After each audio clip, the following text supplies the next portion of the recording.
지문은 비닐에 제일 잘 남죠. 그렇죠. 유리창 다음으로 비닐 재질이 유리창, 비닐, 컵 등의 지문이 남습니다. 네, 2분 더 넣어드리세요. 2분 추가했습니다. 미제 살인 사건을 20년 만에 해결하는데 그 당시에는 지문 채취의 기술이 약했는데 20년 지난 뒤에 지문 채취 기술이 좋아져서 미제 살인 사건을 해결합니다. 그게 구로동 호프집 사건이에요. 제가 태완이법 만들어서 미제 사건을 다시 해결한 거예요. 이번 이 비닐에 쌓여져 있는 이 관본권 돈다발은 비닐에 있는 지문만 채취하면 누구 건지 확인이 돼요.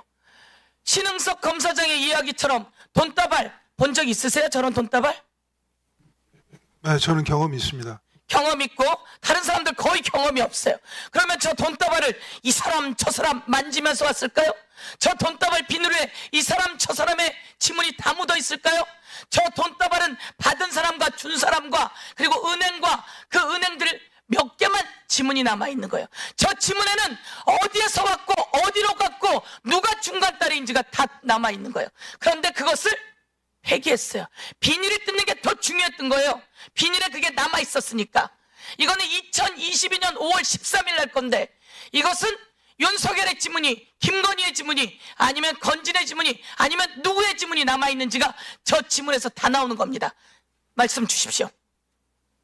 그런데 저게 폐기되었다. 그렇다면 무슨 일이 일어난 거죠? 제가 앞서 그 기본적인 수사 실무에 대해서 기초 수사에 대해서 설명을 좀 드리겠습니다. 네. 일단 그 전성배 씨 주거지에 정치자금법 위반 수사를 하러 검찰에서 팀을 구성해서 간다. 부부장 검사가 팀장이었던 것 같은데 가기 전에 행정 서류를 만들죠. 압수를 어떻게 할 건지 압수 계획 보고서를 만듭니다. 아마 차장 검사한테 팀장이 보고했을 거예요. 거기에 어떻게 압수할 건지, 인력은 어떻게 나가고 시간은 어떻게 할 건지 이런 것들을 구체적으로 작성을 해서 보고를 하고 나가죠. 준비가 돼 있다는 얘기입니다. 그리고 이 검사 특수팀을 구성을 하게 되면 이 사람들은 수사 전문가입니다. 이 사람들은 수술을 집도하는 의사에 비할 정도로 이 분야에서는 전문가예요.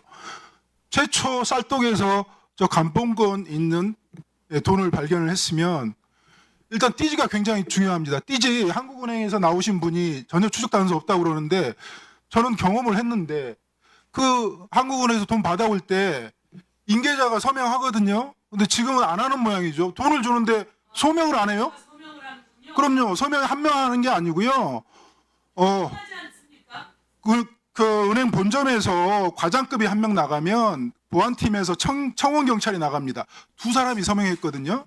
근데 뭐 간소화해서 한 사람은 뺄 수 있는데 반드시 서명이 되기 때문에 그 돈이 어디로 왔는지 반드시 찾아낼 수 있고요. 이것은 검찰에서 몰랐다 그러면 이 사람들 수사하면 안 돼요. 이 사람들은 그 전문적인 그 중거 집단이란 말이에요. 수술 집도하는 의사에서 가장 전문적인 수사를 잘하는 사람들입니다. 근데 이걸 놓쳤다?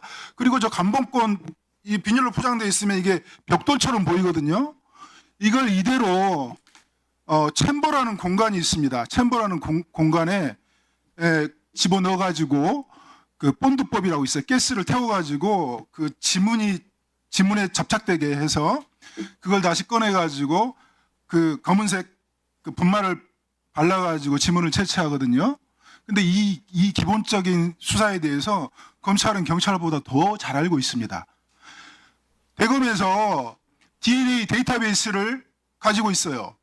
그런데 대검에서 가지고 있지 않는 게 지문 인적사항 특정하는 자료를 가지고 있지 않습니다. 그건 경찰에서 가지고 있어요. 그러니까 대검에서 이 수사를 할 때 증거물을 감정을 해야 되겠다 그러면 서울청에 협조 의뢰를 합니다. 만약에 안 그러면 대검에도 과학수사부장이 지검장이에요. 과학수사부장이 검사장입니다. 거기에 밑에 부속 인원이 200은 채 안 되지만 150명은 넘는 걸로 제가 알고 있거든요. 여기에 특화된 과학수사팀이 있어요. 나와서 하거든요.